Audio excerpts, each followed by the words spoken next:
Hello, everybody. Welcome to 2025. This is Raven for Truth, and I am Alice Michael. I'm 35 years old. I am on Treaty 8 territory, which is home to the Cree, the Dene, the Beaver, and the Métis people. They are the original caretakers of this land, and they should still be the caretakers of this land. And we are simply guests here. What I have for you today is a podcast that I recorded with a friend named Ness. And Ness is wonderful. She's super great. Since I met her through my socials, it's just been fantastic and wonderful. And I hope that you enjoy her as much as I do. I do have a card for us today, which is, we got two here. We got the Andean Cross and the Holy Mountain. So just use your discernment, look through the center of that cross, and see the truth. And the truth is in this podcast. I did have a bit of a split where we finished recording and I thought of some questions and I wanted to ask them to Ness, so I tagged them onto the end. The first half of that second part is black screened because I messed up. But it's still a really good message and it's still really important to put forward. And I'm so glad I have it to add to this podcast. I look forward to more of these episodes coming out in 2025, as I hope you do too. And if you like this, hit that button. If you want to subscribe. And if you would like to be a guest on the podcast, you can reach out to me at makersmagic@gmail.com. And the info for that will be in the description. So yeah, like how I want to approach social media is like you had just said that it's like you feel like it becomes very performative and it's just like a pulling of flesh to get it out there, right? And I don't want it to be that. And I want to show No. people like you can just post social media. Like you can just post whatever you want to talk about, you can just post whatever you Yes. want to do. And like the thing is if like a lot of people on social media are scrollers, so they're people who are watching, so they're reacting to comments to things. Sometimes they are actually commenting in things, sometimes they're sharing something, but most of the time people are just scrolling. So they like see your content and like they absorb it in a way, but like a lot of people who see it don't engage with it. So like I've found the way to get people to engage with you is to just be yourself. So Absolutely. then it Yeah. becomes less of like this pulling of flesh, because like here's the thing, if you want to have a big edited social media thing, like you've got to have a bunch of money. Because Literally. like I don't have the time in the day to do all of it. So No. I do what I can and I post what I can, and like the Yes. hope is that like this community forms and this community grows and it develops and it becomes Yes. something where people want to work with me and want to do stuff with me, and then we're able to make it better so Totally. that Right? it's like more appealing to a larger audience and people are more excited to do it and just sort of exist. Yes. Yes. Right. We do not have the same 24 hours as Beyonce does. Right? No. Yeah, yeah. And like and this way, I right? can't even afford the Motion app, let alone a personal assistant and like a whole team of people to help me do things. And like it's cool, it's fine. Like Right? And oh my gosh, right? Because totally, right? Because that stuff, those are barriers that can prevent us from communicating with one another, right? And when we have the channels to communicate with one another, mhm, we can help each other, all of us get free. absolutely. And Yeah, right, we're because we're helping each other get free by building community, by supporting, by sharing information, and we can do stuff for free. So much we can do for free for ourselves, for each other, right? Like absolutely. doing the podcast now rather than when I have the funds, Yeah, whatever, right? Like is oh my yeah. gosh, it's it's so amazing. And like, because right, because posting for me just like has never felt right. So I just stopped and that felt great. Hmm. And so I was scrolling just for a long time, just trying to keep my finger on the pulse. And also, right, like TikTok is where all the trans folks are, right? Uh, some.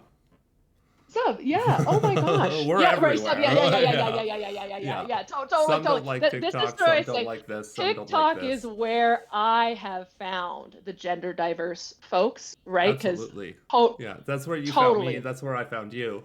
Yeah. 100%, right? And so like edit that too. My own personal experience of finding the others, right? Because we must find the others to Yeah. build community, to build safety, and so seeing you with your protest beard for Transaction Alberta, that immediately was like I'm speaking like hell. I was like that is punk as hell, and there's Yes. no that is so punk, right? Like Yeah. there is I've no been way I can obsessed with scroll punk culture past, since I was a teenager. Thank you. right? Because that was my immediate just being like, that is so punk, and this is effective, right? Holy smokes. And like I cannot scroll past without being like, yeah, hell yeah, right? Yeah. And then it's just been just so wonderful. I just thank you so much for your invitation to your community with the tea house. It's been incredibly enriching for me. And just, thank you so much for your advocacy and everything that you're doing. Oh, yeah, no problem. Thank you for coming on my podcast and Oh my, just for what a like thrill. engaging in the community. And I'm so glad that I got to meet you. Like, I'm so excited for the point when we actually get to meet. Yes. Oh And my like gosh, it's totally. been a big part of this. It's been a big part of the like growing everything. And like I really appreciate that you wanted to come on this podcast and share your story because you resonated with my story and just thought that there would be some parallels and some differences. And I think that's really cool. Like it's we met through TikTok, but you're actually not from very far from where I am from, right? Right. We share a hometown, and you and I also have several hometowns. So interesting. Yeah. Yeah, and yeah, what name do you prefer to go by on this? Nessie or Ness. Yeah, okay, Nessie. Yeah, that's what I was gonna go with. I just thought I should ask. Totally. And Yeah, also, right, it's just another topic around having many names. yeah, absolutely. Because Because we I all do have too. many Like names. Yeah. we all have many names, right? And I'm just fascinated by names. And being someone that has like uh having many names and having lived so many different places, like Hmm. I kind of perpetually struggle with like who am I and where am I from, which Well, is really let's take a interesting. pause here. What is your age? What's your gender identity? And what's your location? Okay, so I am 38. My name is Nessie, and I'm living now in Calgary on Treaty 7 territory. I'm Hey, gender good shout out. non-binary. Yeah. Yeah, yeah, yeah, yeah. Whoop. Um, and uh, um, and that's been like my whole lifetime in the making, kind of coming to that identity, and also I'm really, really just interested in kind of seeing how that develops. Like assigned female at birth, and I I never had any dysphoria. I Hmm. never had gender dysphoria. I never had body dysphoria. Um, and it wasn't until the idea of opting out of the binary came across my mind that I went like, whoa, Yeah. whoa. So I had really just been, uh, just sort of default performing femininity Yeah. for such a long time. And now I'm discovering like, whoa, I really feel like very neutral, and I know that I am fluid as well too, but for me, I really feel like thing like right right in the neutral center Yeah. of that like femininity, masculinity, and it doesn't move much. It might move like it'll tick this way or a tick that way. It's so interesting. And like Yeah. for me, the primary emotion that that comes with that discovery and then just starting to live into it has just been relief. Yeah. Like Well, yeah, you can just let go of profound like all these relief, things that you didn't even realize you were holding on to for a specific reason, right? right? I haven't cut my hair in 3 years, and right, I'm just like, um, because like I used to go to haircut appointments that I didn't want to go to, and like, uh,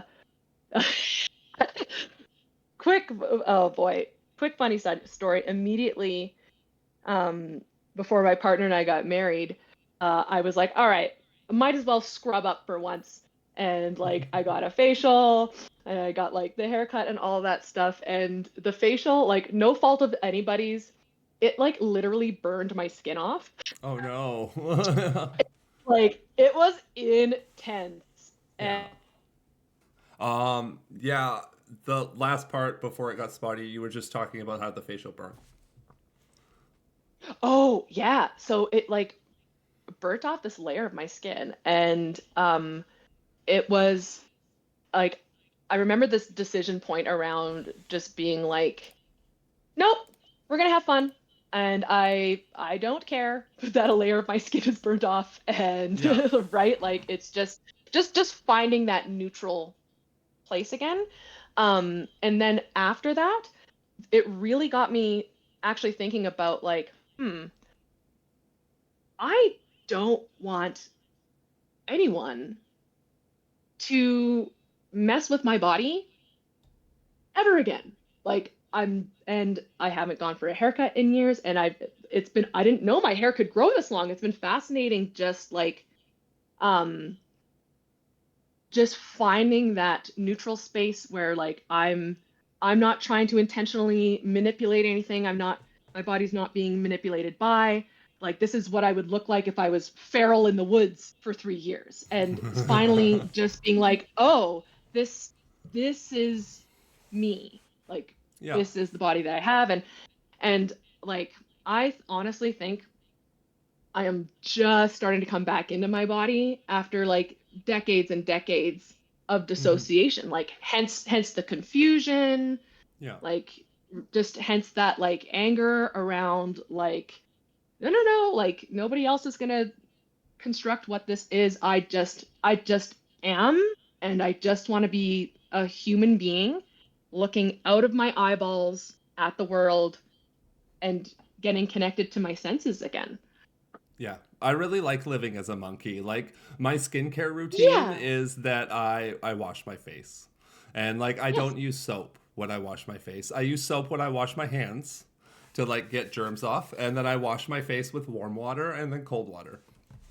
And like Oh, if I'm gonna oh, do makeup, then I will do like a more traditional skincare routine, like a more modern skincare routine, because I think my skincare routine is a little bit more traditional. I But love it, just right? because I find that like then my skin won't break out as much after I have the makeup on, like Yes. and like a Oh, good yeah. exfoliation once a week is great. Like, of Yeah. course, I Right? think. Totally. And right, like for an exfoliation, all you really need is a washcloth. Like simplicity. Yeah, You do not have to spend money, right? And I like making sugar scrubs. yes. Yeah, Yes. Uh like getting into it's kind of like a homesteading lifestyle, right? And you can do that even if you're living in an apartment, like yeah, making things at yeah. home. Well, Like and I I do a started, lot of that just because I'm poor. yeah, Like, so it's cheaper. 1000%. Yep. Out of necessity. And like those uh holy man, like the it's been really mind-blowing for me to just get into growing vegetables and learning how to make bread, even though like they're still coming out as like black bricks out of the oven, but Oh, really? Yeah. the starting place. Yeah, I It's like 350 for with 15 bread. minutes. Dang, okay. I'm gonna keep trucking along with trying to make Like a bread, loaf of but bread is like 350 for 15 minutes ish. dang, okay. So, yeah. Yeah, like just white bread? Is that what you're talking about? Well, I have made several attempts with sourdough, um, and I keep burning it slash getting overwhelmed with the starter and try and like having to discard. Having to deal with Uh, it every day? oh boy, yep, You don't yep. you don't But like like sourdough pancakes? I do, yes. So like I did make Yeah, some like sourdough if you pancakes, and they discard were it into amazing. a hot frying pan, that's my favorite way to do it. Yeah, right. There we go. Butter, maple syrup, totally. Roll it up. Yeah. Oh, I don't even need maple syrup on it. Just a little skiff of butter. I'll just eat it. They're so good. Yeah. And Sourdough and it's that is like amazing. fermented dough. It's so good. Oh, yes. Yes. I go through more Um, flour when I have sourdough starter, but yeah. Oh man, but like sourdough is so good. and the starter's Um, easy to make. 50% water and flour. Let it that's sit it. for a couple of days and rot on your counter. You're fine. Yep. Yep. Right. And like, yeah, just keeping it super simple. Um, and man, yeah, I've essentially like, um, I really love living the hermit lifestyle. Like I really do. Like I just like to be at home, gardening, baking things, reading, being with the like, animals, little Joe. Yeah. I just like, holy man. I just love it. Yeah. Yeah, life is great at home. I like going out and doing things Yeah. too, but being at home is also kind of great. Yeah. COVID came Oh and I was yeah. like, whatever. Oh my I've always gosh. kind of been Like that way. I've always been pretty good by myself, though I've spent a lot of time alone. So, yeah. yeah. Oh, totally. And it's been just like really just a very new lifestyle for me in the last few years because like up until the pandemic hit, like I was moving like since Yeah. childhood, like right. I Well, know let's like hear same about with it. Where were you you, born? like okay, I was born just outside of Ottawa, but we moved within my first year of life to northern Yukon, to a little town called Wow, that's a big Barrow. move. Yeah. That's a long Oh way. my. Yeah, so most of my extended family originates from Ontario, and Hmm. uh and so we moved up to the Yukon. So my first memories are from up there, just like living in rural Yukon, and I like the Yukon is my home. I love it so much. I feel my best there. And so I spent my like childhood there, and And it was like good. into it was amazing. It was amazing. The most amazing thing about it was that I spent my entire childhood outside, Yeah. just wander and like white. And so we lived in Faro for a few years, and then we lived in Whitehorse for quite some time, and I just love Whitehorse. And one thing that about it that is so cool is um, there are just like lakes everywhere, Yeah. and the beaches are fine sand, like Wow. fine sand. Yeah. It's unbelievable. And there's just Whitehorse is also just like this trails, just webs of trails that just go and go and go and go and go and go everywhere. Um, and it's just so stunningly beautiful. Like the days that never end in the summer, That's the nights amazing. that never end in the Yeah. winter. And the crows and the ravens are just Oh, I'm sure you on get the big another ones. the big. And they're so amazing because their behavior is on another level. They're three times the size. Yeah. of the crows in Alberta, and like our we would Up around like Rainbow Lake, High Level, that area, the crows and the ravens are very, very big. oh man, like they're so amazing. Like we used to go to the dump to watch crows and bears from the truck. Uh, Hmm. and yeah, and it like the the crows up there and crows everywhere. So that's when I started watching crows as a little child in the Yukon, and I've been watching crows my whole life, learning more about corvids, even though like I know this much about them. Yeah, But like they're always either working on a project or playing games. that's me. For sure. Yeah. Right? Like that energy and like that trickster energy, the playfulness, like everything that how they're like, how they travel Yeah. between here and the other world. Hmm. Um, I've just been fascinated my whole life long, and um, in my personal practice, like um, I always notice and watch and listen and greet the crows when I see them. Yeah. And now this has been interesting. I've noticed that when I think a thought or if I'm talking to somebody and a crow flies by and caws, I take that as like a confirmation of truth. I associate them, like, even though there's that trickster energy, I also associate them really heavily with the truth. And since Tricksters I aren't started bad, that practice, no, no, no, no, not at all. right? Not at Yeah. all. Like Right. And yeah, tricksters show the truth of things. They show confrontation and confliction with the sides of us that we don't really want to see sometimes. they reveal the truth, right? Which is Yeah. everything is usually not as it seems. Yeah. Or That's plus, that's why they're also usually guides. yes, yes, right? And oh my gosh. So I'm becoming increasingly more obsessed with crows and ravens.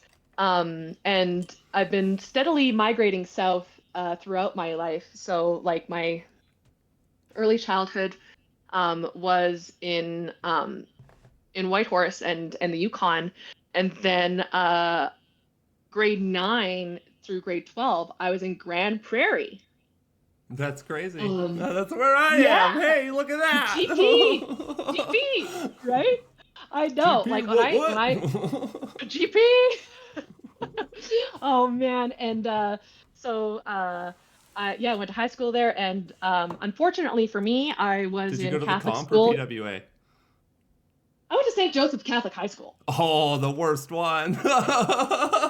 Yeah, That's where all unfortunately the for me, I bad went kids went. Cade. Right? It's like, I oh, didn't even when go you to high school oppress, here. I went to high school in Beaver right? Lodge. Oh, Beaver Lodge, love it. Right down the street. Right down the Yeah. street. Oh my gosh, right? Our country neighbors. But yeah, oof. I went to Catholic school K to 12, and like I I am still unpacking that experience. Like as a little child, just Was your like, family very religious? you know what? No, it's very interesting. Oh, so getting that education from school would be interesting. It was wild for me. Like I'm still like making sense of it, but uh I'd say my dad's parent, like all four, like Catholic Church across the board. Um mm, my mom's mom was like very, very, very, very religious. Hmm. Um and then everyone else was just, kind of like, just living the default Catholic Church lifestyle. And my parents had a really interesting take, being like, okay, we're not religious particularly. The only exposure we've had to religion is the Catholic Church. So let's send our kids there so you could have some exposure to what this religion is, To and you what can we opt have. in or out. Yeah. And so that was their intent. Yeah. Um, I was like and baptized, but like never went to church. until I went like Yeah. with youth groups and stuff as a teenager. Totally, totally, totally. Yeah, and holy man, it was incredibly damaging for me, because I just like, and I don't remember ever thinking this conscious thought, but I knew how unsafe I was in those spaces, like immediately. Um, and I remember that feeling, like sitting in the pews, sitting in the confessional as a child, being like, I literally, like, I can't, I don't, I get mad at my brother sometimes, like, I don't want I'm to so do my sorry. Yeah. homework, like, yeah, right, like, Yeah. and, oh my gosh, and then the sex education was horrifically damaging. Oh, really? Of on no uncertain terms, we as like the girls, the femme presenting kids in that class were told that our only worth was our virginity. And uh like oh I'll give you one example. But then they would also give us no information, right? They would say your purity is a rose. And so they would never define like what could stain that purity. So they were like, you better be careful because like anytime you have, any kind of, I don't know, like uh sexual activity, or they didn't define what it was. So I was like, is this kissing? Like I was so confused Yeah. that you would lose every If time you Johnny did. bumps into me in the hallway, am I gonna go to hell? Oh, Like, yes. Oh, yeah. What they said was you would lose a petal off of your thorn. Oh, sorry, you would lose a petal off of your rose. And if you're not careful, by the time your wedding day comes, you will have nothing to offer your husband but a thorny twig. what? What year was And this? this was in this millennia, Yeah, but like what? 2001. What? Yeah, that sounds about right. Our sex education wasn't very great. I don't even think I had it Whoa. until I was 13. It was like 2003. Oh, yeah. And so for me, I was like, got it. Like, um, I am not safe. I am not protected. And if I don't toe the line, I will be punished. Crazy work. Yeah, yeah, that's a lot to put on a child. And we're not even touching on the homophobia. Mm-hmm. Crazy. Yeah, Good old. So you graduated from St. Joe's here in Grande Prairie, sure did. 2004. 2004. Right on. Yeah, I Yeah. graduated in '07. Oh, I love it. Yeah, and then like yes, I've been extremely fortunate to have just um I mean, I'm enjoying the hermit lifestyle now, but I've had just many wild adventures and Yeah. Tell me one from high school. none. Oh, well, so okay. So I was walking down the high school in St. Joe's in grade 12, and the guidance counselor just pulled me into her office and she said, "Do you want to go on an exchange?" And I was like, "Huh?" And so I just like, um, and especially with just like my family, like moving so much, like I would just like, I'll say yes to things and not even question it and just, Yeah. and so I ended up going on a year-long exchange and I lived in rural Hungary when I was 17, Whoa. for a year, and it was awesome because the Grande Prairie Rotary Club, like the my guidance counselor was just asked me if I was interested, and I was like, free trip to Europe, like I get to go to Europe at no cost to me or my family, like heck yeah. And so I just went, moved to rural Hungary when I was 17, That's um, crazy. and had the best year of my life. Oh Yeah, my that's gosh, it awesome. was like the first the first couple months were so stressful. Like I my head was just pounding. for that Yeah. first 3 months, just trying to figure it, just trying to orient, trying to get the language down and stuff. But Yeah. it was amazing. It was amazing for me because I was 17, but I'd already graduated. Oh, And then I nice. went, so like I did not have to do any homework. No one cared if I even showed up to school. And so I was just traveling around the country with other exchange students, like with my host parents, and like it was um going to the discotheque until 5 o'clock in the morning. Yeah. It was so much fun. Yeah, that's And awesome. That's a I really had great privilege to get. That's amazing. yeah, it was amazing, amazing, amazing, amazing. And so and I literally would move back. It's something that I kind of have in my back pocket for like, oh, in my older age, once I like loved this once place and my I want to go back. Yeah. oh yeah, like once once my horses passed on, but that I will hopefully be in my 60s by that time. But I could totally see myself just like in a flat in Budapest and just, going to the hot pools and the museums and the caves and everything in Hungary happens underground. It's so cool. Like there's the ground That's really layer and there's interesting. a lot of amazing stuff there, but like even in the tiny little town, like the town that I lived in looked like absolutely nothing to write home about.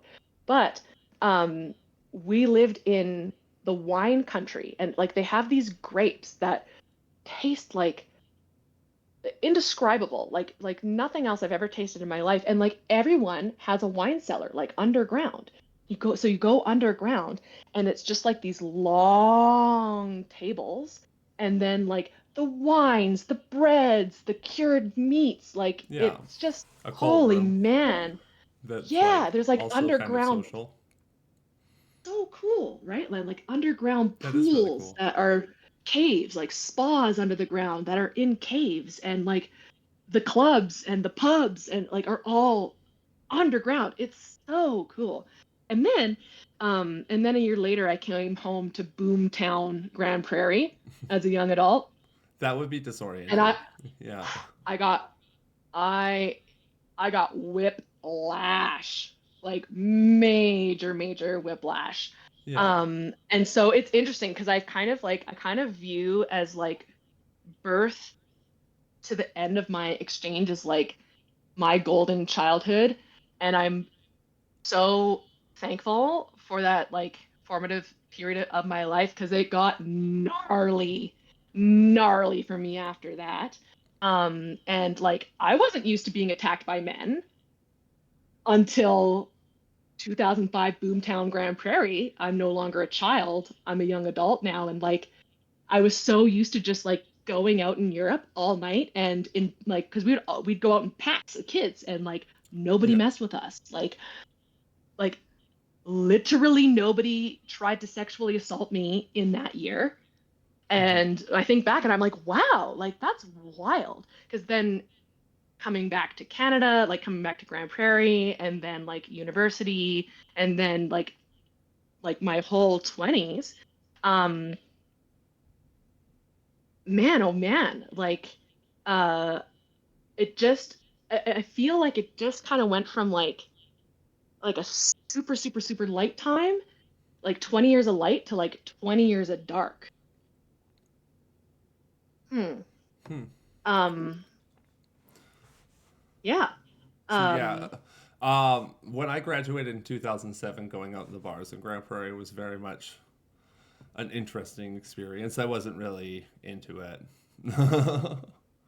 Oh, it was. Yeah, You know it what? was like too much. Like, I was the person that like you could call and I would come pick you up from the bar, but I would usually wasn't there.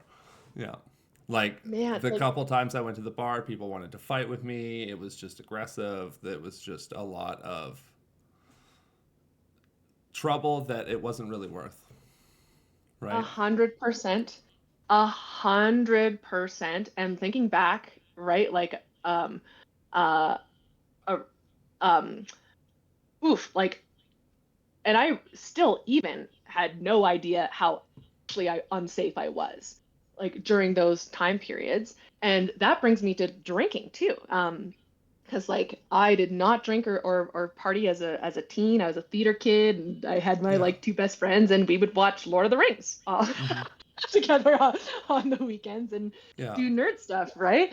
And then I moved to Hungary, and I started drinking. Like I just assimilated into the Oh yeah. Hungarian drinking culture, and like just being 17, Yeah. and also too, right? Like I was being just plied with food and drinks and food, and like I mean, you can say no, but it's really hard, especially when, right? Like I'm being taken around as the exchange Yeah. student, and like holy man, like um and I took every shot that was offered to me, just trying to be nice, and holy man. So then like I assimilated to Hungarian drinking culture, which when I think back now, I had no reference at the time. Like it was pretty heavy drinking.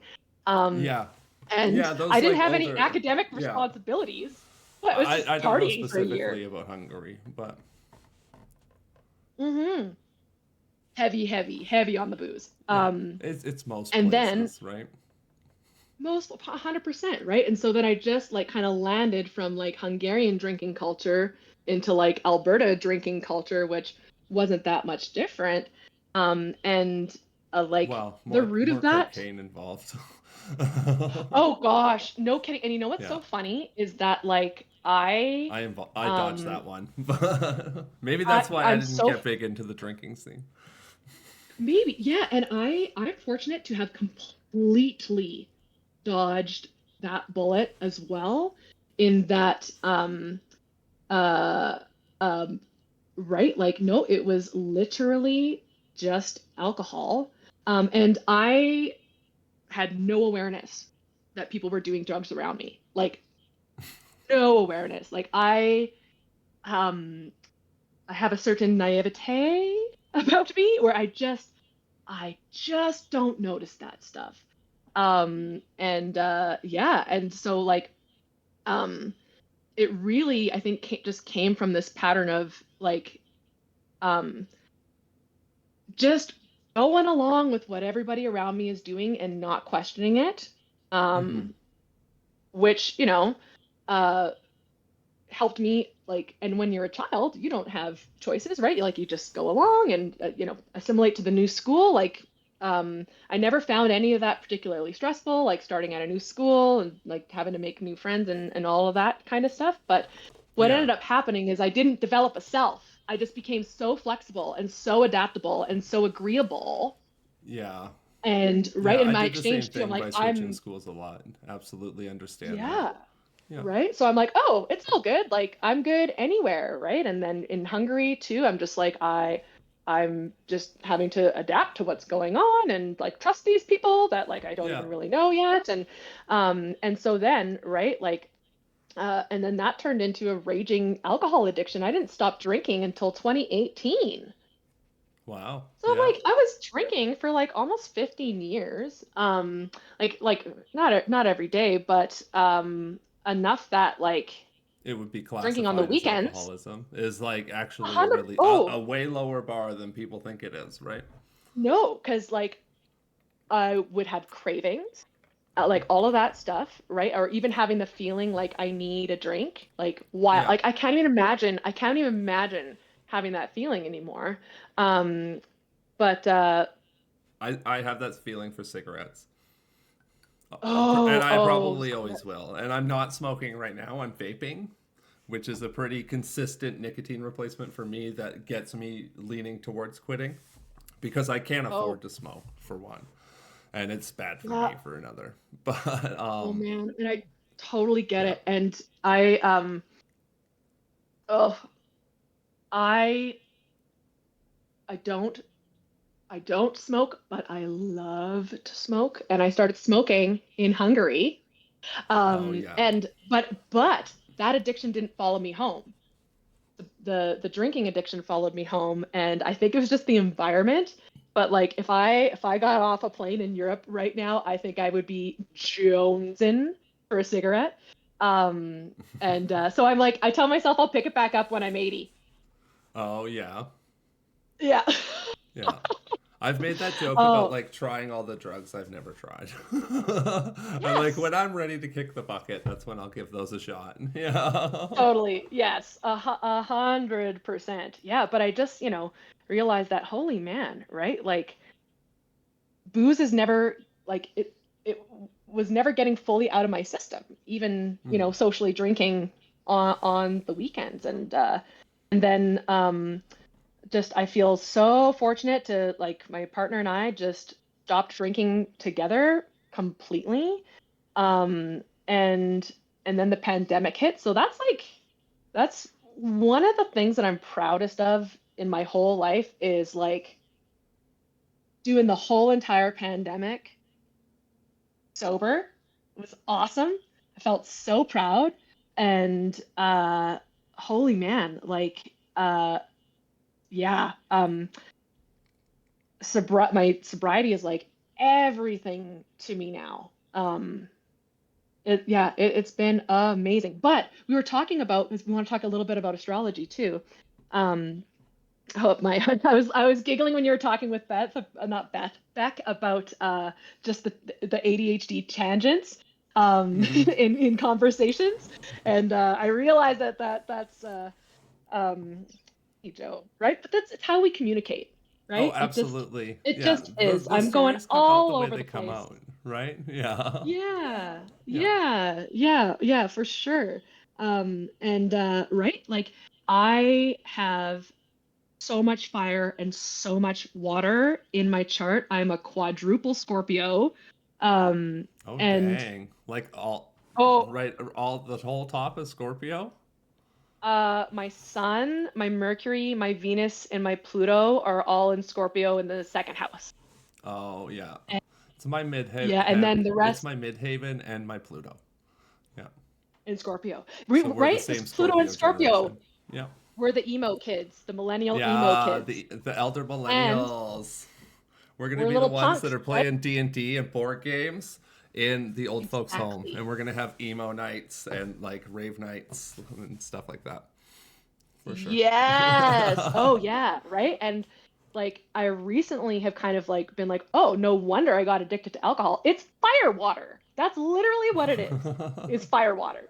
Yeah. And holy man. Yeah. Yeah, it's I been have earth, water, and air, and then my lesson this lifetime is fire. So that's what I oh, relate my smoking lamp to.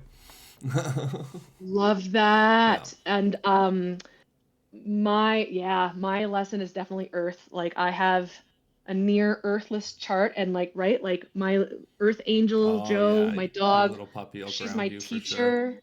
Yeah. Totally. She's my teacher and like my horse, right? Like these earth beings that are just and uh holy man, like they're teaching me how to become embodied because it's extremely hard for me to ground and like learning about my chart too and my constitution has just been so validating of like, oh, here's why, right? Like we all have these spectacular strengths, um, but like there's deficits in my chart as well too. Oh Um, yeah, we and all have so things we have to learn from, right? Yeah, yes, and we all and have our shadows that unconsciously, we have to integrate and our lives that we have to go forward with. And yeah, oh yeah, and like funnily enough, I married like Mr. Earth, like Mr. Capricorn, Virgo, yeah. but interestingly enough, like he has strong fire placements too. He has a Sagittarius stellium, so I'm a quadruple Scorpio. He's a quadruple Sagittarius, Oh dang. and we met at Shambhala. Oh really? Yeah. Get this. Yeah, I was In actually what like year? I 2017 and I was in one of the lowest places of my life. I had just finished my master's degree and like and a bunch of other stuff going. I was just wrecked. And my brother was going to Shambhala, and I last minute went with him, and we were camping Great decision. behind the village stage, Yeah. and immediately, like, we got there, set up our tent, and then Nate, my now husband, just came lumbering out of the bushes and was like, "Hey," gave me a big, best hug I've ever had in my life. And then we Oh, and I've only stumbled one story. the connection. Just a sec here, Nessie.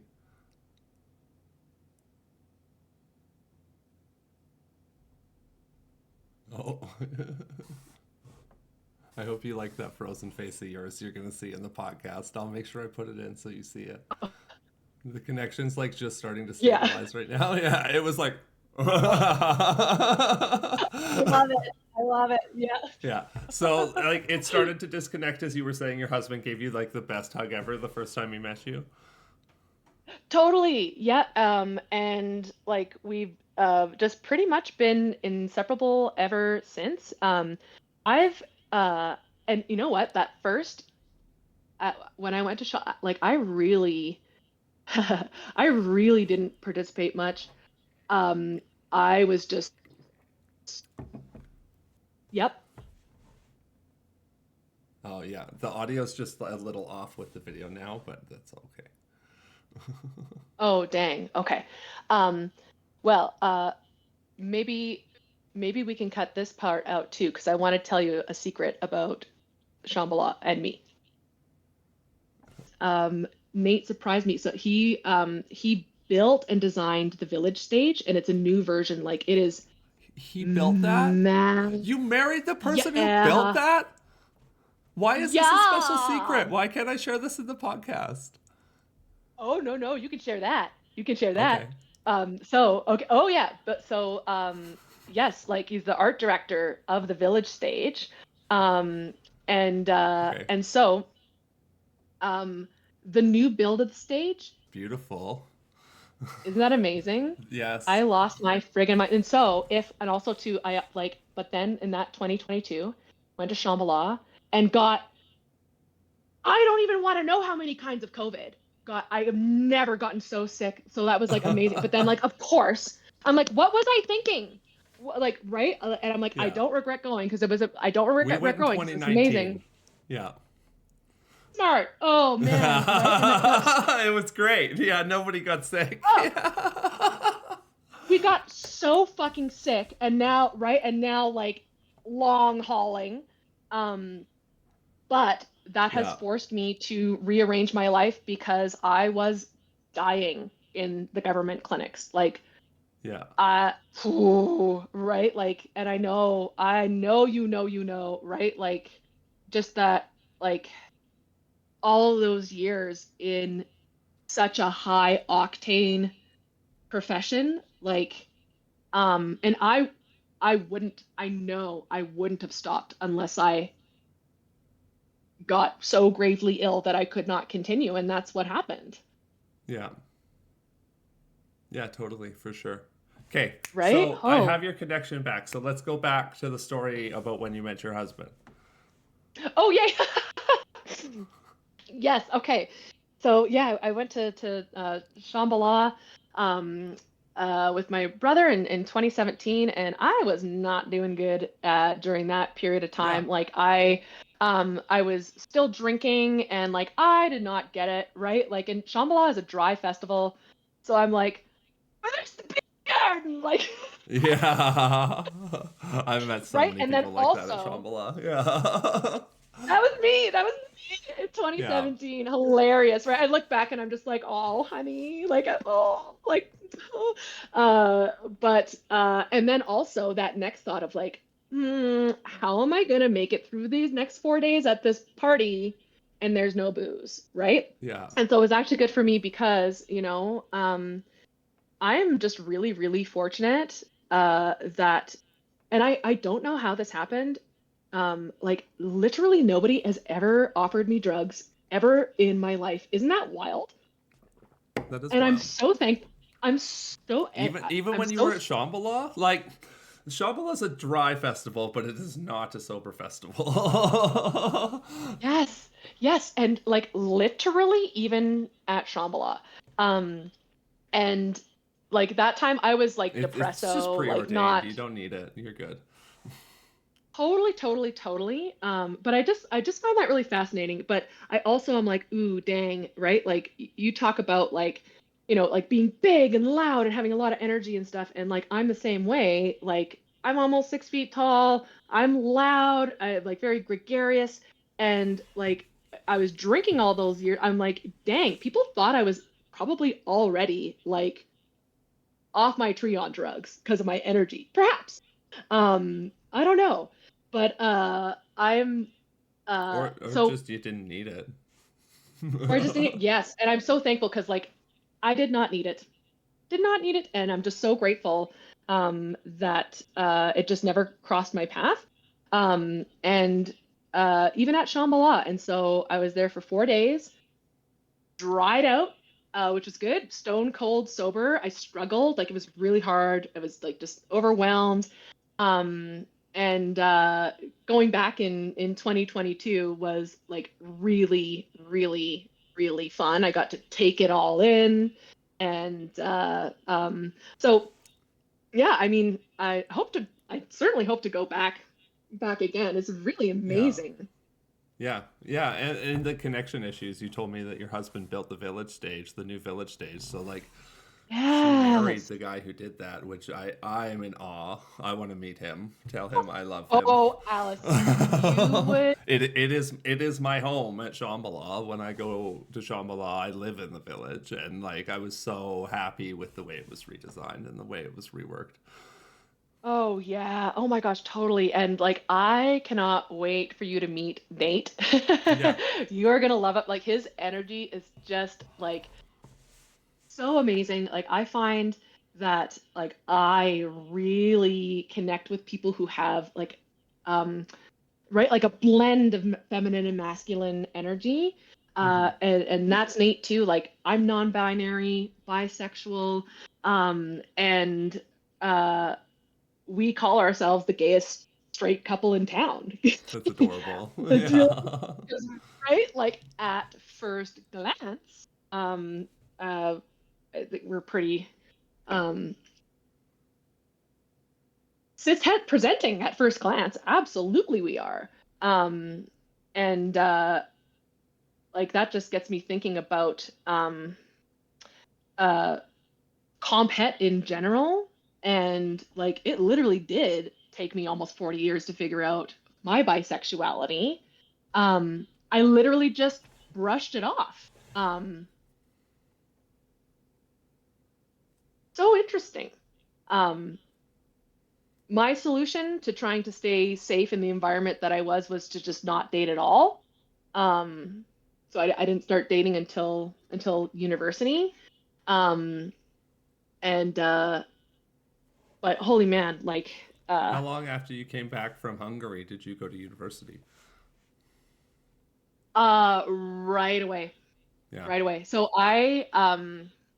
yeah, it was one of those things where I applied early to U of A and I had no idea for the longest time until I was nearly 30 what I wanted to do with my life. And I was like just very highly anxious and very obsessive about my grades. Like I wish someone would have told me that like it's not that deep, right? And like this is Hmm. like the neurodivergent, like taking things so literally, and the rigidness too, like just like oh my gosh, just giving 100% to every assignment. Like it is not necessary. But I was panicking because had no idea what I wanted to do with my life. And yeah, and so I ended up just arbitrarily applying to the drama department at U of A because I was like, well, what's my favorite class in school? Drama. And like I didn't even want to go to university. I've just felt like just do the next step, do the university application, threw it in, went to Hungary, and then I came back and then it was time to go. So I just went. Like literally did not like I was just flying around like a leaf in the wind Yeah. um, for a really long Just time. But following the path. Yeah.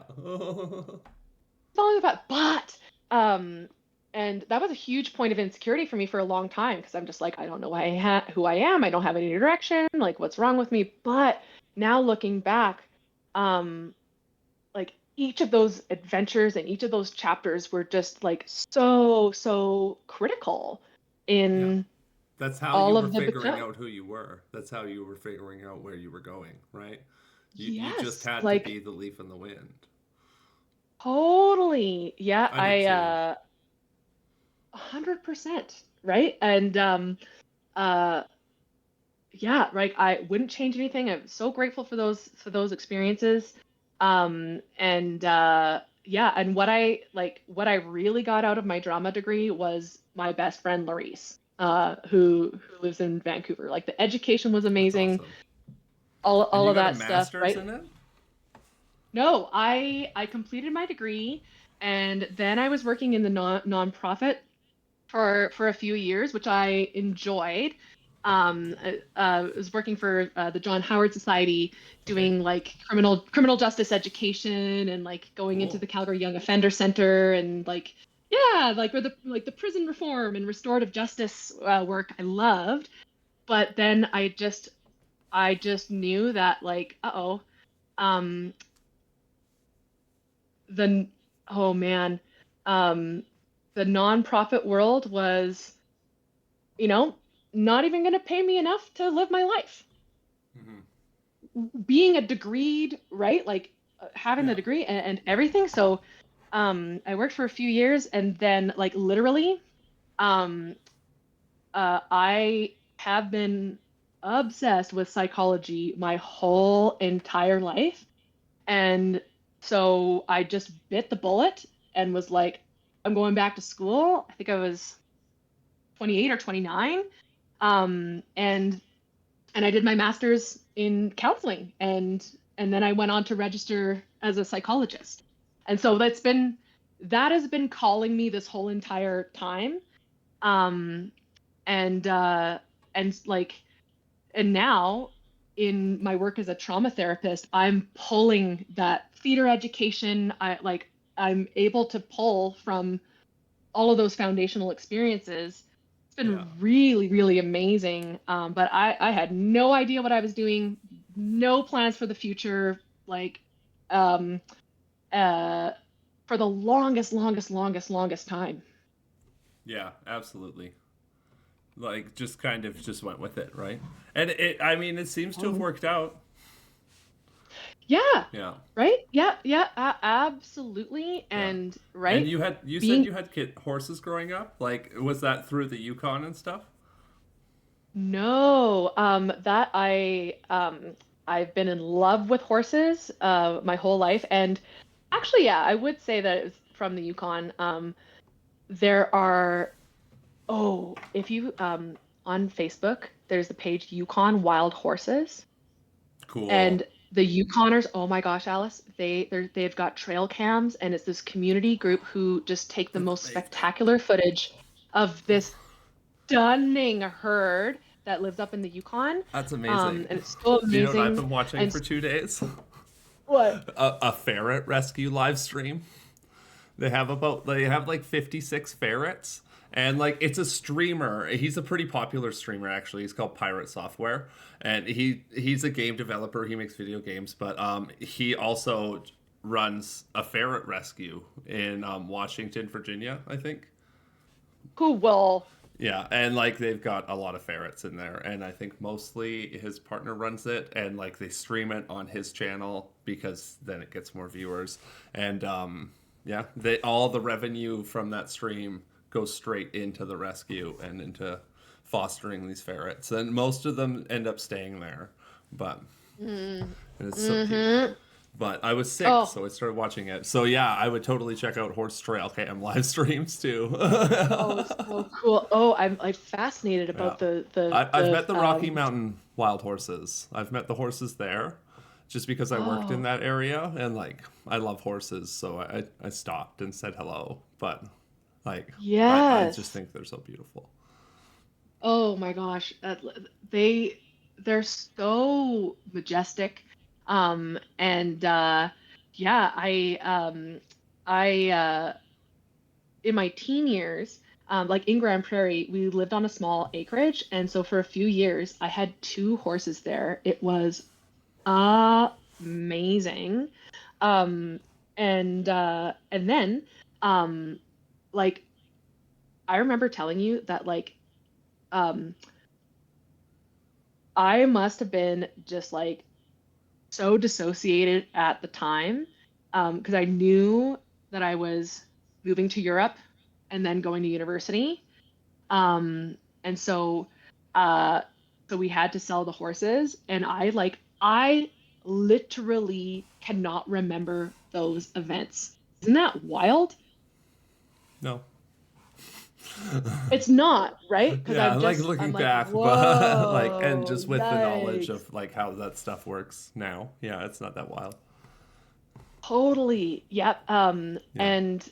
Um, and then, right, and so um since I was 17 years old, um, I have not been living the horse life. I've just been like moving here, there, and everywhere, university, university, working, university, like Yeah. just all of that stuff. And every like, and it's so wild because I really did just kind of split my brain and be like, well, like I could not see how having a horse would be in any way accessible to me. Again, like living in Calgary.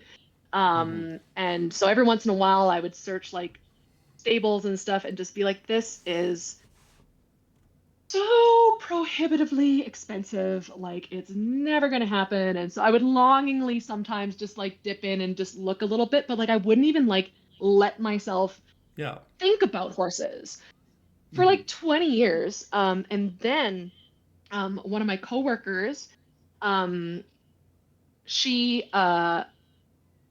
she has had a horse at a rescue and is a trained equine therapist.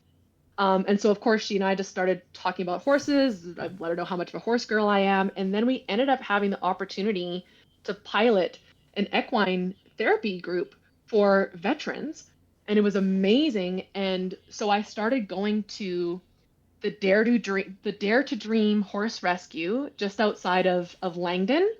Hmm. And they have an amazing Facebook page too. The owner of the rescue, Brenda, she blogs about the goings on at the horse rescue on Facebook every single day. It's so That's amazing. awesome. Yeah. Um, it's so awesome. They got mini ponies, and so every single horse there has been rescued.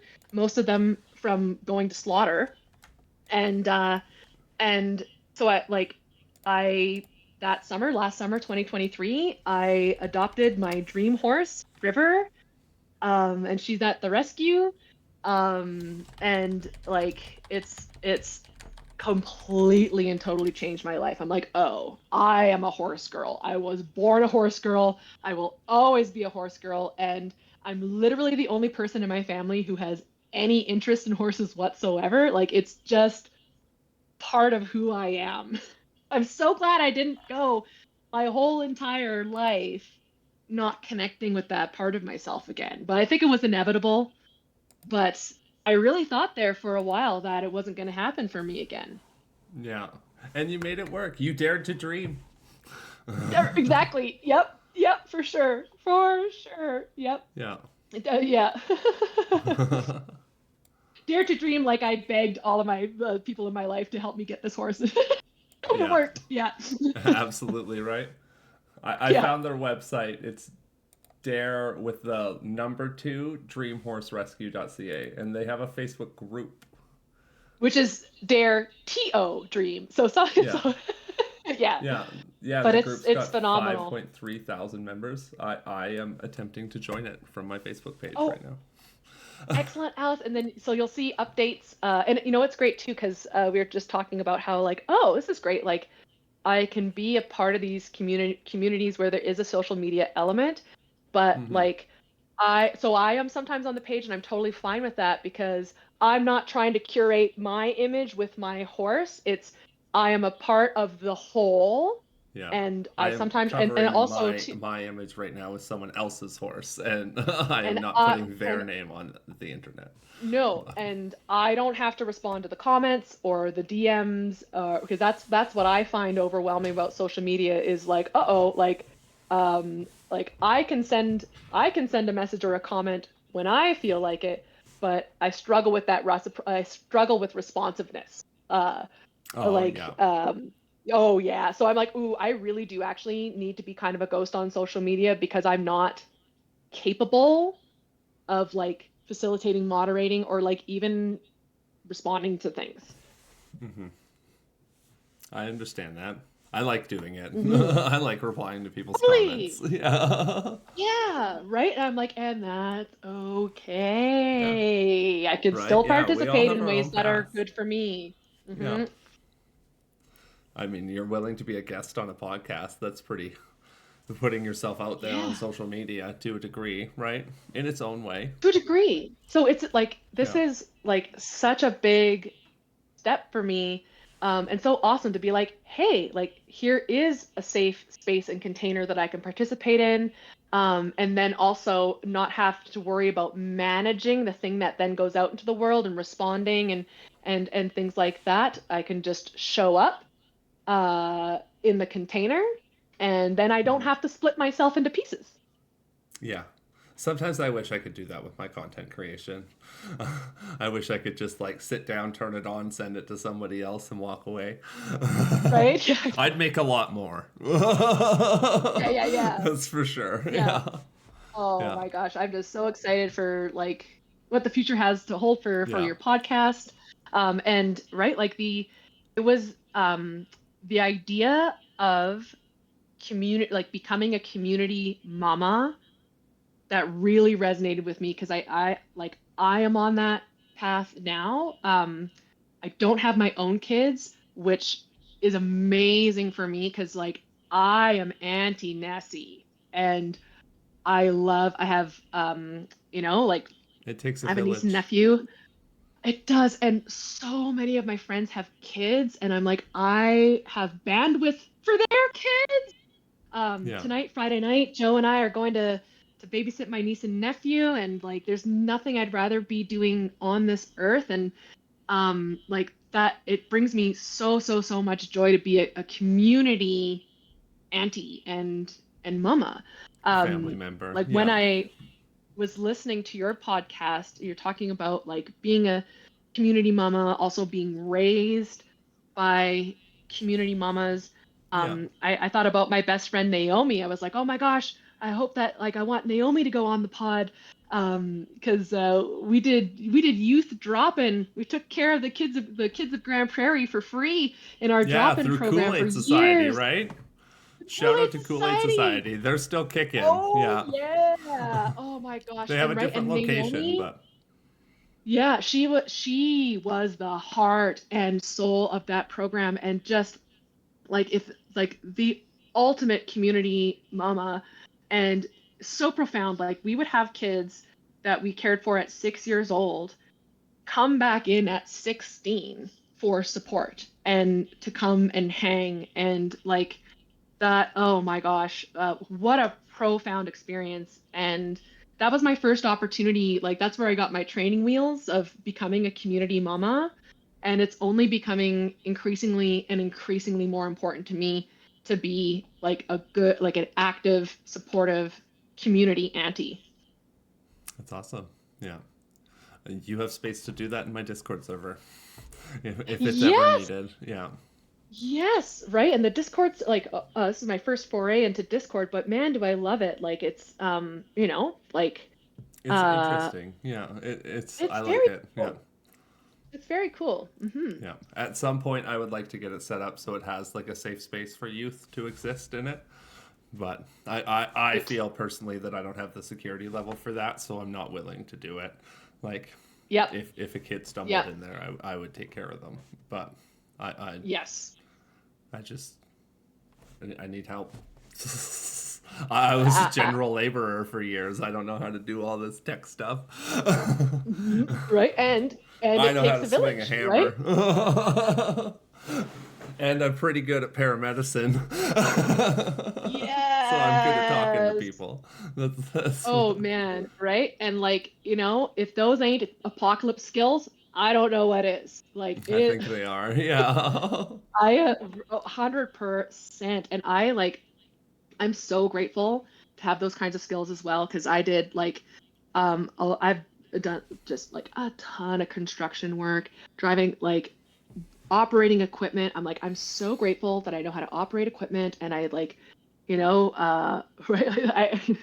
I do a lot of maladapting daydreaming about just like when the like if all the power like, okay, make sure you got skills like baking bread and growing your vegetables and like even having a horse being like, oh, yay, like I have a meat motorcycle that does not need gas and that thrills me. Yeah, absolutely. She runs on Yeah. grass. She runs on grass, not gas. Yeah. Yep. Although susceptible to zombies. Yes. Yeah, Hmm. worth it. Worth the risk. Yeah, Yeah. I do a lot of just scenario play too. Yeah. I've even like written out plans. I have a pretty well thought out zombie plan. Thankfully, Oh, I living love up in it. Grande Prairie, I think I'm safer. Oh yeah, right, like north. Yeah. North. Oh yeah. For Yeah. sure. Yeah, Yeah. most of the population of Canada is in southern Ontario. It'll take it We a while are to get here. Yeah. You and I are tough and hardened northern girls. Like Yeah. Absolutely.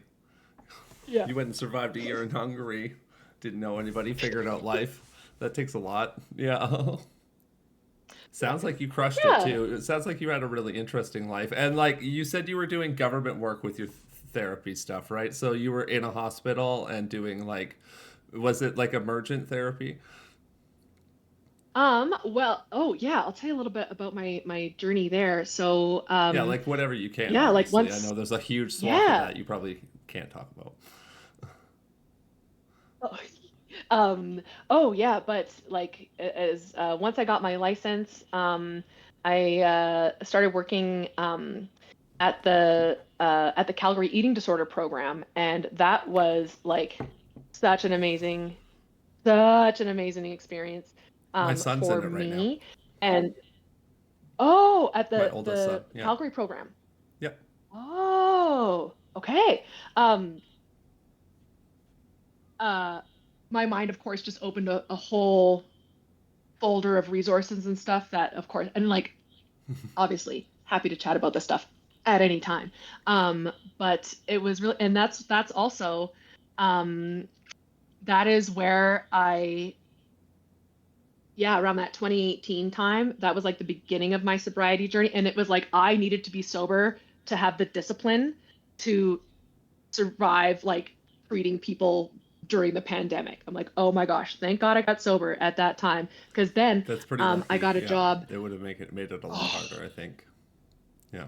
I can't even imagine. Because then, and then I got a job doing addictions treatment. And so it was awesome for me too to like to be doing that work stone cold sober because I was also just like one thing that's very important for me is that like I will never ask or encourage a client to do something for their health and well-being that I haven't done or would be unwilling to do. Um, and so it was really like it was so good to just be able to hold myself to this level of discipline and be completely sober during that time.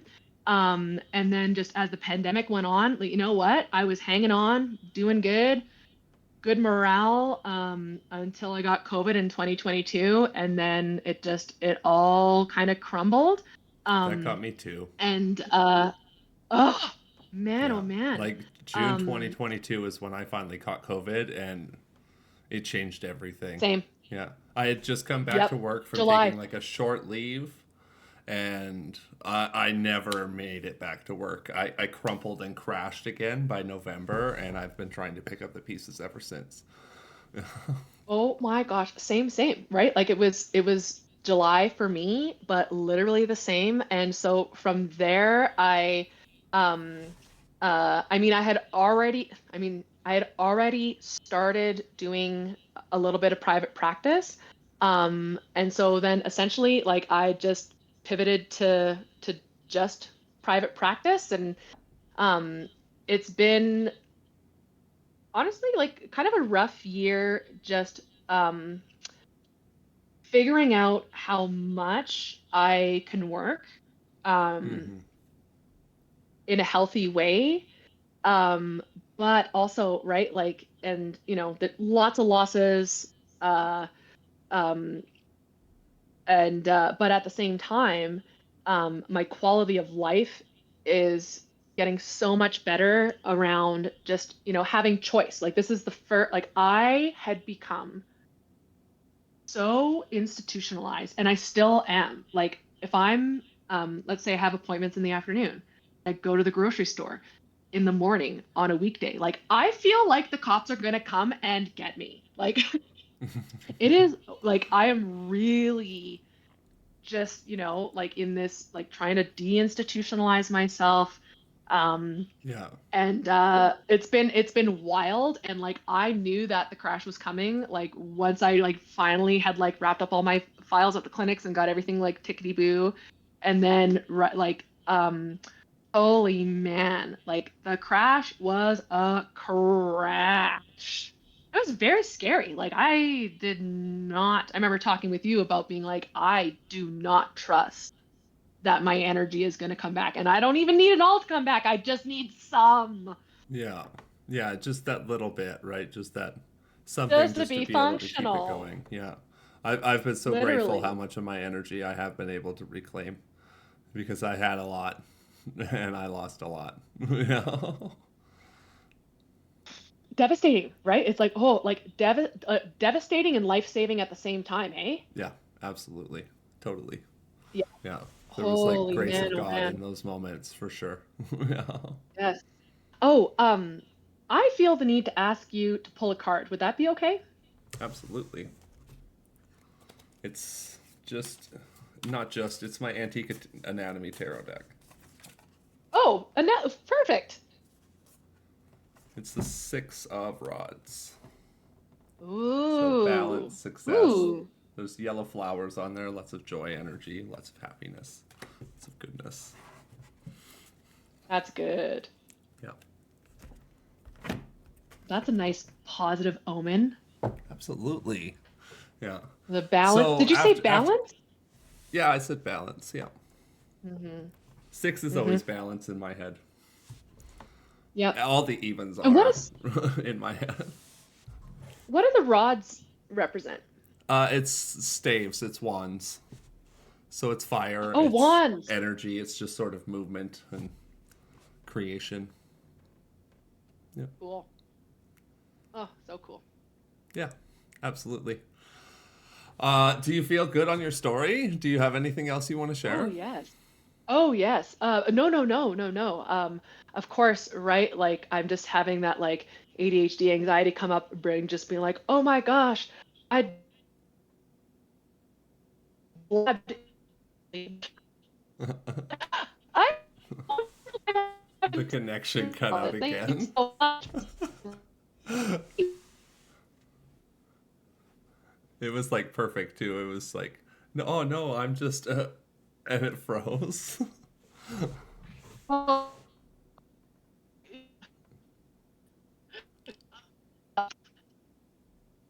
Yeah, I still can't hear you, hon. It's so exciting. Oh darn. Yeah, freaking life. Right? Yeah. I'll give you a Yeah, thumbs up. yeah, It was absolutely. great. Just kind of waiting for it to settle. It's okay. It gives me a chance to vape.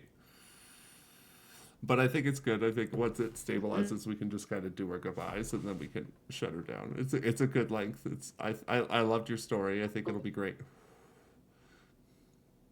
Oh, okay. Thank you so much. Yeah, I was just saying, like, oh, like my immediate reaction is just like, you just blabbed it over like such a long time, but no, no, no, no, no. Like, this was such a fun conversation.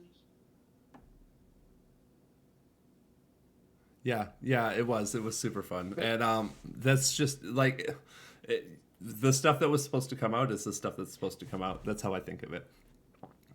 Exactly. Exactly. Hmm. Yeah, Just thank you a so little much for being on the Mercury podcast, Nessie. retrograde flavor. Oh, yeah, yeah, we're right Oh my in it. gosh. It's the 29th. It's the new moon today. We always meet on a moon day, either a new moon or a full moon, accidentally. Yep. Yeah, it just lines up that Uh, way. it just lines up that way, right? It's so cool. Oh my gosh. Well, thank you so much for having me on the pod. We'll see you soon, and I can't wait to listen to the next episode, Yeah, your next absolutely. I guest. think the next episode's going to be really great. It's a friend of mine, Jamie's. It's really good. Obviously, by the time anybody else sees this, that'll be the last episode. Like, not even the last one. That'll be Yeah, a couple episodes ago. a But few, just trying to get all this stuff in right? before the holidays, like mostly. And Yeah. then I hope to Oh, get yeah. back into it really fully in January too. So yeah, thank you so much. And Amazing. I'm going to turn it back to me. So yeah, that was the base of the podcast, and now we just have the next part, which is me asking more pointed questions with Ness, particularly about like their psychiatry history and what to do with a friend or a family member or yourself who has an eating disorder, just sort of stuff like that. And the front half of this doesn't have any video, and I'm sorry for that. But the back half does, and Ness looks beautiful as always. So yeah, I was gonna do the editing for this episode, and then I was thinking about it, and I was like, oh hey, there's some really like pertinent questions I should ask Ness to like get a professional perspective and stuff, and be able to share that information with people, because we're using this platform, we might as well use it, right? Mm-hmm. So we are back here. It's a couple days later, but I wanted to ask you, based on your professional experience, what do you think is a piece of advice that can help someone who might be listening that may have an eating disorder? Oh, oh my goodness. What a fantastic question. Okay. My mind is already going so many different directions.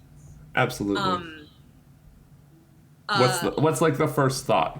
The first thing that you think people should know? ooh, that it is okay to talk about it. And that is so much more easier said than done, because there are so many barriers, like externally, and also internally, including all of the strategies that the eating disorder itself will pull in order to silence the person, Mm-hmm. and keep them sick. Maybe oh, is this is the same episode, right? Okay. Yeah. Is it? Okay. So I was like, oh, maybe I should introduce myself again. I'm Ness. I'm gender non-binary. I live in Mohkinsisk, which is Calgary, Treaty 7 territory. Land back and no more stolen sisters. And I'm a psychologist by trade, and Mm-hmm. work primarily with people who are healing from PTSD, and also with folks who live with eating disorders.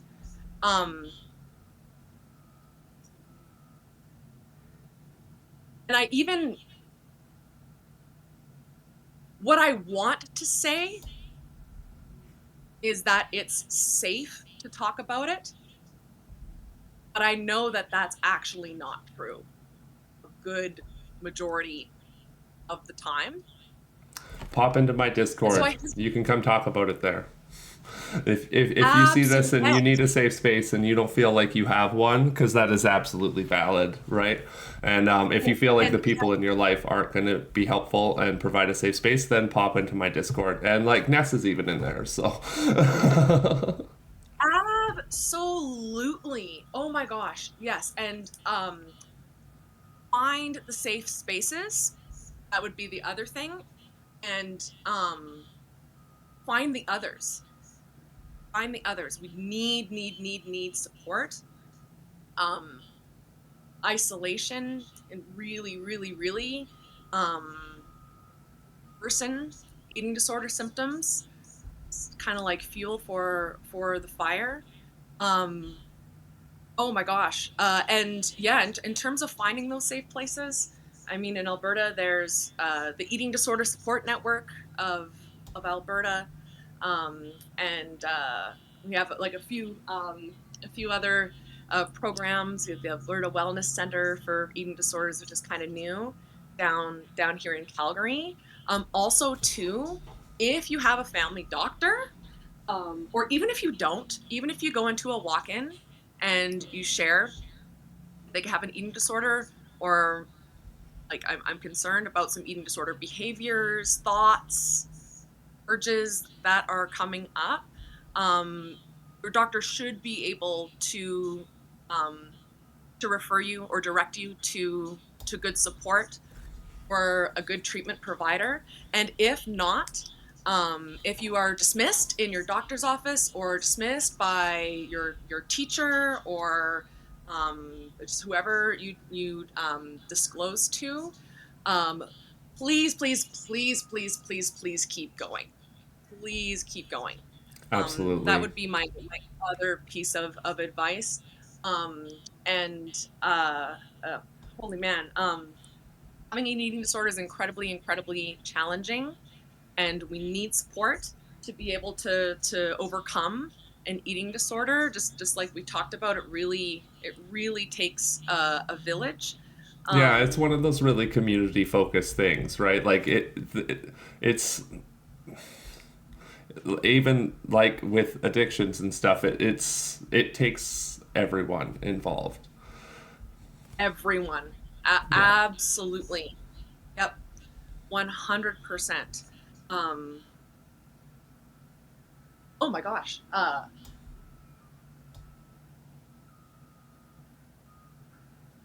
my mind's drawing a blank for now. Well, then that's probably enough that we need to say on it. I think that's a good sign on it. Yeah, right. And it just gets me thinking about, folks with eating disorders are some of the most at risk folks in our communities. And eating disorders, my gosh, like the death toll of eating disorders is only second to opioid use disorder in Canada. Yeah. Oh my gosh, yeah, because it includes overeating as well as undereating, right? Absolutely. Yeah. If anything, I would lean more towards the overeating side of things. I've definitely had my struggles with that in my life. Yeah. And oh my gosh, right? Like one of my biggest things, just as a human being and as a psychologist, and like how could it not be as a psychologist, is suicide prevention. And in eating disorder populations, the risk for suicide is really high as well. And so we need each other. We need to be talking. We need community. And so it's that largely my work is about suicide prevention too. Oh yeah, absolutely. It's kind of like that's what all this stuff ends up being for, right? It's eating disorders and like even providing medical treatment for trans people and just across the whole spectrum, all sorts of disabilities, all that sort of stuff. Like you provide the care because it's suicide prevention. Yep, and that absolutely, and that has been my path through the profession. Even though it's it's taken me through eating disorders clinics, it's taken me through addictions work, it's taken me through the specialized and that path work. Like the path that people follow when they're at that point and they're making attempts and stuff like that, it's brutal and it's harsh because like it's a crime. So they lose all legal right to who they are. They all lose all real legal bodily autonomy, and they lose everything, and they end up like locked in a cage until they're better. And like Yeah. it's that's no way to treat someone who's unhealthy. No, no. Oh my goodness. And like the central question that has been driving me through my career is who is dying by suicide? Overwhelmingly. Mm-hmm. How can I help with specifically that? Yeah. Yeah, absolutely. I totally understand that. It's one of those like driving things. It was when I was working, it was the part of the job that became the most important to me. It was the thing I learned the most on. I looked into the most. I tried to develop my continued education around it the most because like it was the thing that I felt so helpless in. Right? And like you can give someone CPR and save their life. That's like that's very straightforward. It's very mechanical. But like to deal with the mind and to deal with somebody who's in that state and in such like a hard position is it was the most challenging part of the job. Yeah, for sure.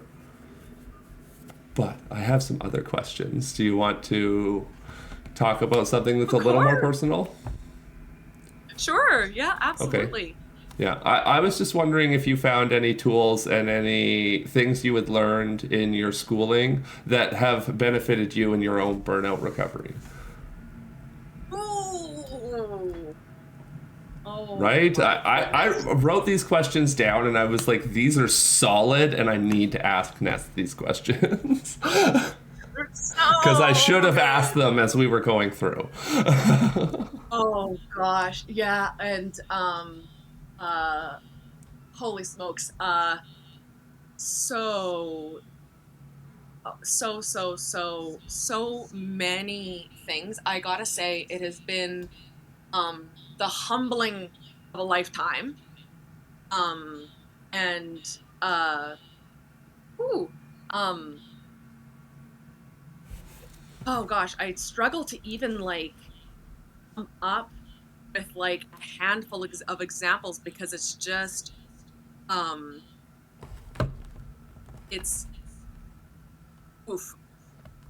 I thought my skills and the knowledge was going to help me a lot more than it actually did. I feel that, yeah. As somebody who has a library made up of self-help books, I feel that, yeah. Actually, oof, you know, what actually needed to happen was surrender. And Yes. I feel like I'm like coming back together now, but like it was messy just living like one day at a time. You know, just trusting that things are going to work out how they're going to work out. And it has completely shifted and transformed my relationship with my body. It's like I have been doing somatic work this whole time, but I've been kind of like peeking in the window, knocking on the door, like, and I've learning about it. It's so relatable, yeah. Oh my gosh, right? But holy man, I think about like earlier in life and even just like, you know, how ravenously I was studying and then how intensely I was working and just, you know, being in essentially like some state of dissociation or another for a very, very, very long time, like to get those goals done. And oof, I really thought, because I thought it was going to be about like, okay, catching up on the sleep, improve the nutrition, you know, Yeah. work on my thoughts, feelings, and behaviors. Yeah. And like in a couple months, I'll be better than ever. And wow, it really blew up. Like every assumption, expectation, um, just like showed me how strong my ego is in terms of like, I can predict the future. I just need a nap and I will be able to go right back to how I was working uh, before I got COVID. Um, and it's been the opposite. It's been the opposite of that. It's been me learning how to feel my body. It's been me learning how to respond to my needs in the moment. It's been going quiet and not speaking, not performing. It's had me questioning literally everything about myself. It's had me like going way back into memory, reprocessing memories. Like I am dreaming, I'm sleeping hard, I'm dreaming hard. And so it's been like it's been very Jungian for me as well. Like my Jungian training has been coming out in terms of like archetypes, dreams, memories, animism, uh, and femininity, masculinity. It's been really murky, very messy, and like it feels like I'm getting dumber, which I hope isn't the case. But it's just flipped me right on upside down. And I take great solace in just, when I'm reading my books, I'm talking to my peers around that, like, yeah, this is the process. This is what healing. It's messy and it hurts. It hurts so much. Yeah, it's not just taking a nap for a couple months and going back. Like, I tried to do that, and I went back, and like I was off. I did a couple months. I rested as best I could. I actually like slept a ton.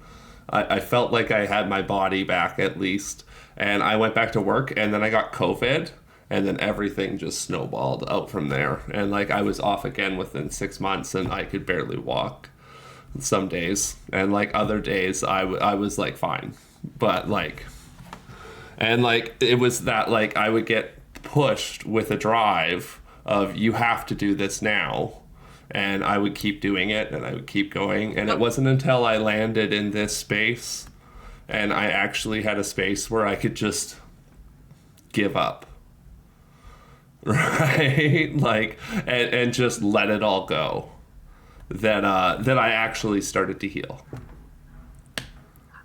Oh my gosh, right? And like we cannot heal in that way until we're safe. It's so wild, hey, around like your nervous system knows that, right? When you are not safe, you have to keep performing in that way, and so somehow you do. Yeah. And then right, that like, and then so for me, I'm like, oh my gosh, I have been treating my body like a car my whole life. I get in, I turn it on, and it does what I tell it to do. Yeah. Oh, that was so relatable. Right, it's the same car. I put the key in the engine, and it's right.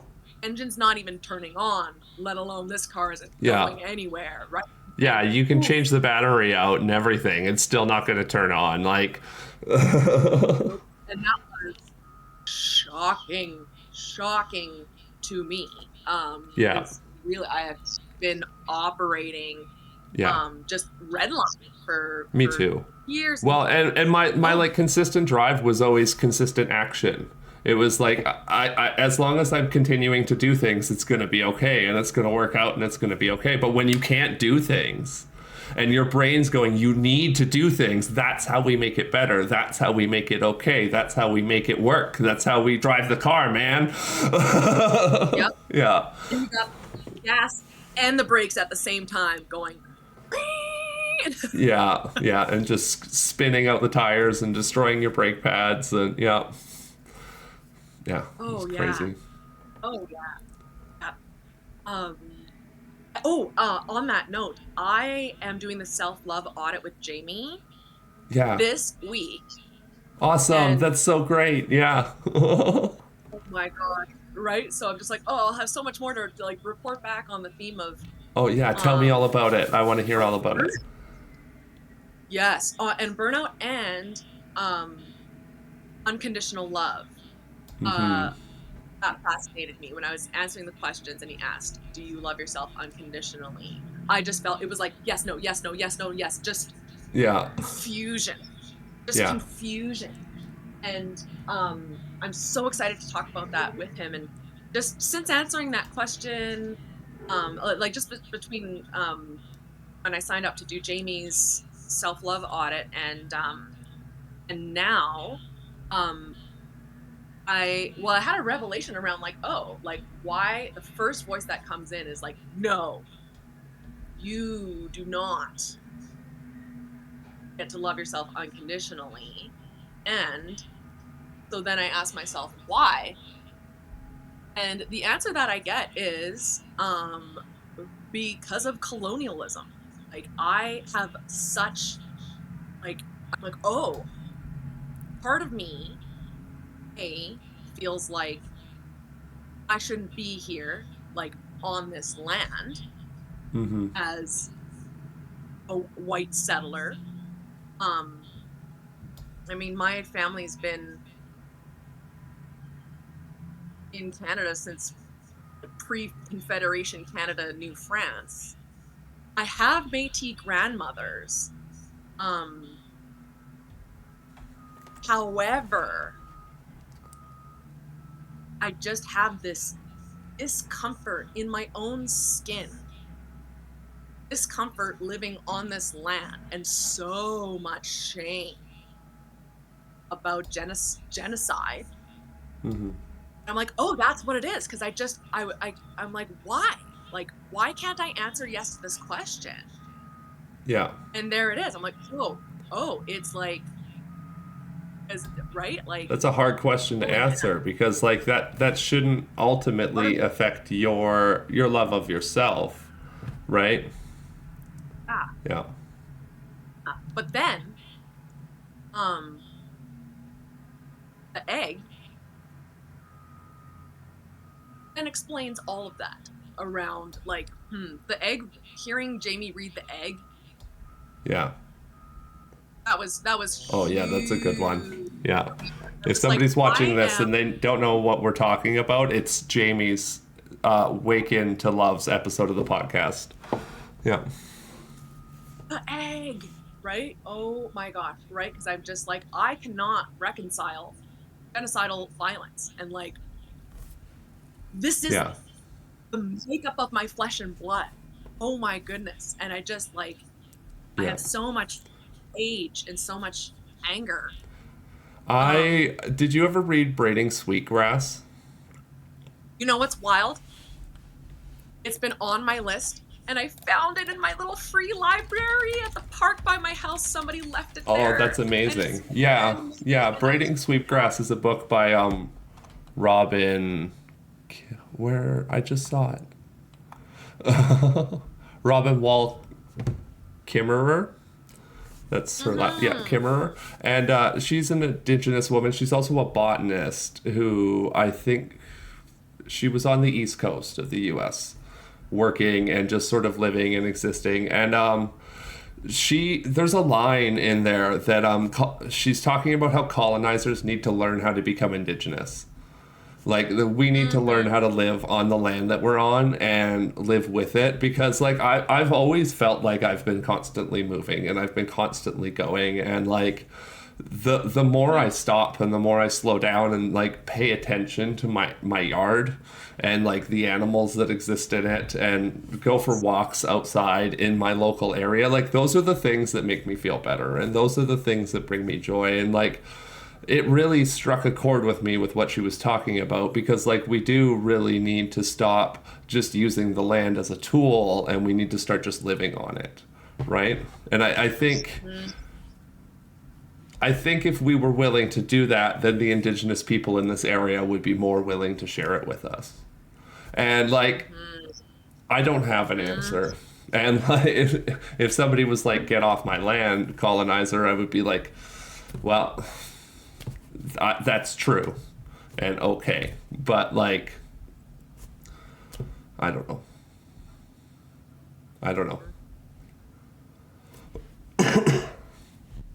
I also can't financially afford to leave. So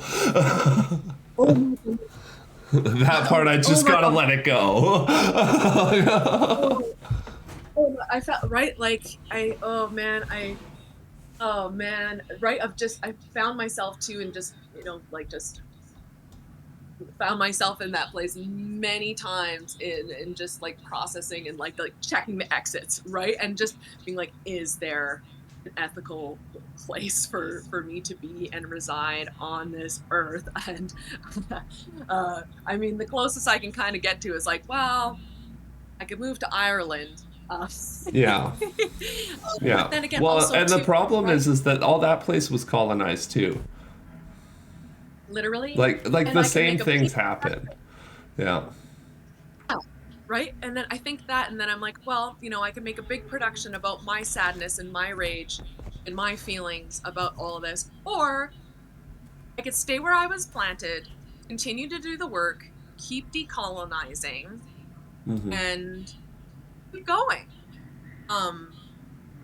Yeah, oh my gosh. And right, like we're talking about embodiment. And like I am learning how to, Have you listened to Native Calgarian podcast? Oh, I haven't. I'm gonna have to add that. I'll send you a link for sure.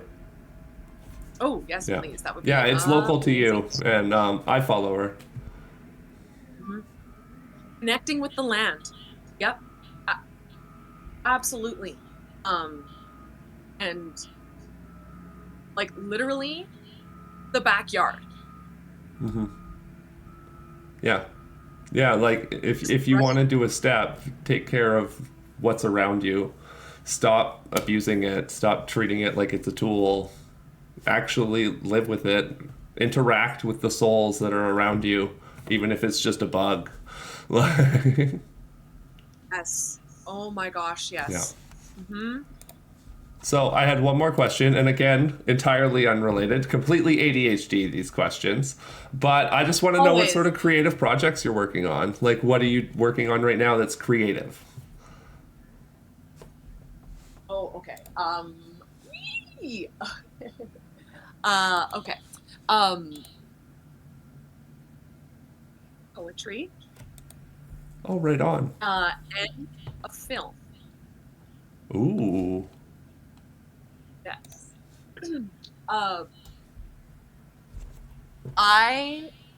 Okay, I'll tell you about my poetry project. Okay.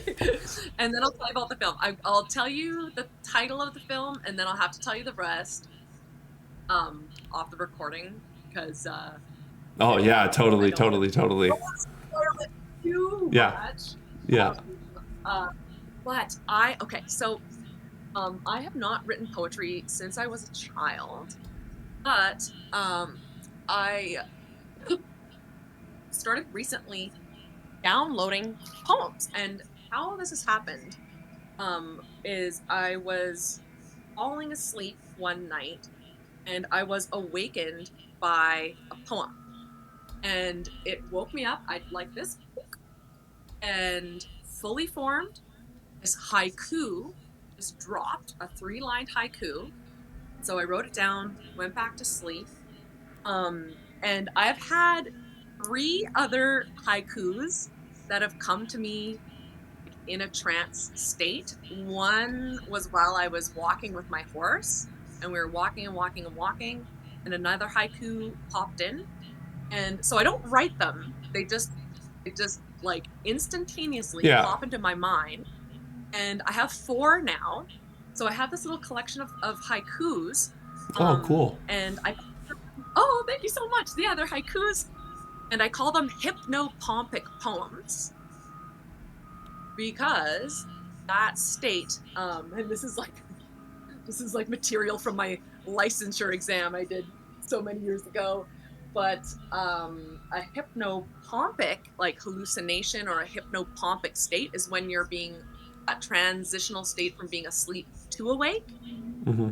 And then a hypnagogic state is when I remember this as going to sleep. Okay. Have a little, yeah. I think it's a hypnagogic hallucination. So I call them hypnopompic poems because they all came, I didn't write them, they just plopped into my head while in a trance state, either just sleeping or walking. Yeah, and so I have 4, and let me tell you this, I am going to submit this collection to the CBC Poetry Prize for 2025 because I didn't know about this. CBC has a poetry prize every year, and anybody can submit 1 poem or a collection of poems as long as it's under the word limit, and the prizes are awesome. That's awesome. That's super cool. Yeah. So I've written them down. So I'll submit my collection, and then once I submit it, I'll share the collection. But it's been really cool. It's been like a neat inner child thing because I'm so burnt out from writing, just from like, from school. I took a big break. Yeah. It's not fun for me anymore. And so like, I'm like, I refuse to write. Like, and so these poems have been really healing because I'm like, 0 effort. Like, I mean, 0. Yeah. And now I have this little collection. I didn't write them, but they popped into my brain. So now I have a little poetry collection, which is nice. And you know what's so funny? My mom is like, every time I see her, she's like, here's more boxes of your childhood stuff. Like, she's going through that kind of life review, right? Like, purging. And in one of those boxes is a floppy disk that's like Nessie's poetry anthology. Oh, wow. Dying to get access to the vault poems. I have no idea what's in there. Just what I was writing. You need a floppy reader. Where do you even get one of those in 2024? And then I'm like, watch me put it in the floppy reader, and it's like all just like encrypted gobbledygook. Like, oh no. Yeah, that would be horrid. I'm sure it'll work out. I'm sure you'll find it. I think that might be video game cartridges. They have a battery in them. I don't know if floppy disks do. Oh, yeah. So I just have it on my bookcase now. I'm like, either way, those poems they exist. Even if they're encrypted on a floppy disk, even if I can't ever read the poems that I wrote again, it just fascinates me. Yeah, you still have them forever, right? Yeah. And it's kind of neat because, like, I've had, like, not only, like your family, my family moved, like we did quite a few different moves. So I've had lots of times of just like, starting over. Yeah. And I also too have like had the experience of, I'll tell you about this another time, but about 12 years ago, I survived a house fire. And so that just like, that